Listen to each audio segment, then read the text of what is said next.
En este video veremos las diversas técnicas para medir la estatura o talla en un sujeto adulto. Ninguna técnica es más validada que otra. Cada una puede adaptarse a circunstancias particulares de un sujeto. Las técnicas que veremos son de la Isaac, Einheis y OMS. En la técnica de la Isaac, el sujeto asume una posición antropométrica con las manos a los costados y los pies juntos, la espalda en contacto con el tallímetro y la cabeza en plano de Frankfurt. Para colocar la cabeza en el plano de Frankfurt se ponen las puntas de los dedos pulgares en los puntos orbitales y los dedos índices en los puntos tragion.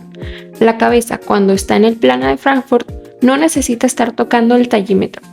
Una vez que la cabeza está colocada en el plano de Frankfurt, el antropometrista reubica los dedos pulgares e índices posteriormente hacia las orejas del sujeto y lo suficientemente separados de la mandíbula del sujeto para asegurar que la tracción hacia arriba se transfiera a la apófisis mastoides.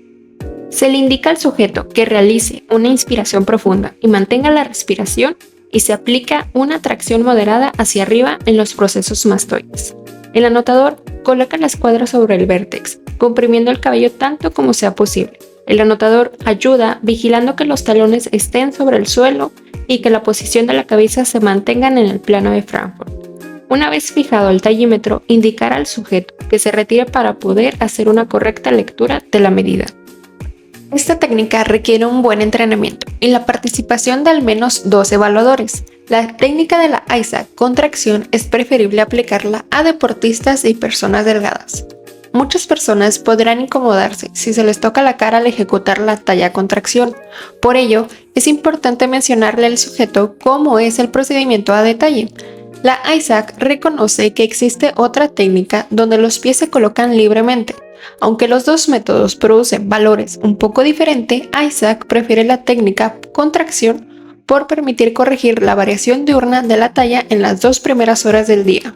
En la técnica de la OMS, para la medición de la talla, el sujeto debe estar descalzo o con calcetines delgados y llevar poca ropa de tal modo que se pueda ver la posición del cuerpo. Se coloca en el centro de la base con los pies ligeramente separados, el tronco equilibrado y la cabeza en una posición tal que el sujeto mire hacia el frente en el plano horizontal de Frankfurt. Los brazos colgarán libremente a los costados, mientras que la espalda, las nalgas y los talones estarán en contacto con el tallímetro. Todo individuo que no pueda permanecer erguido en esta posición debe ser colocado en forma vertical de tal modo que solo las nalgas o los talones o la cabeza estén en contacto con la tabla vertical. Se pide al individuo que haga una inspiración profunda y mantenga la posición erguida. Se desliza la cabecera móvil hasta el vértice del cráneo con una presión suficiente para comprimir el cabello. El valor se toma observando el milímetro más cercano. La técnica de la OMS es preferible para la mayoría de los niños y adultos. No obstante, en los sujetos con sobrepeso y mujeres embarazadas podría ser difícil que los talones, pantorrilla y espalda estén en contacto con el estadiómetro. En estos casos, a veces solo es posible que las nalgas estén en contacto con el tallímetro. La OMS no recomienda realizar la técnica de talla con tracción para que haya coincidencia con los métodos de donde se obtienen los datos para las tablas de crecimiento. La técnica de la OMS se usó principalmente en niños y mamás de 0 a 5 años en las tablas de crecimiento del 2006. En la técnica de Lohmann, el peso del sujeto se distribuye uniformemente sobre ambos pies y la cabeza se posiciona en el plano horizontal de Frankfurt. Los brazos cuelgan libremente a los lados del tronco con las palmas hacia los muslos. El sujeto junta los talones, con ambos talones tocando la base de la tabla vertical. Los bordes internos de los pies forman un ángulo de 60 grados.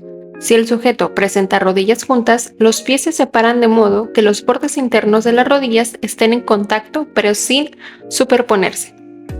Las escápulas y los glúteos están en contacto con la tabla vertical.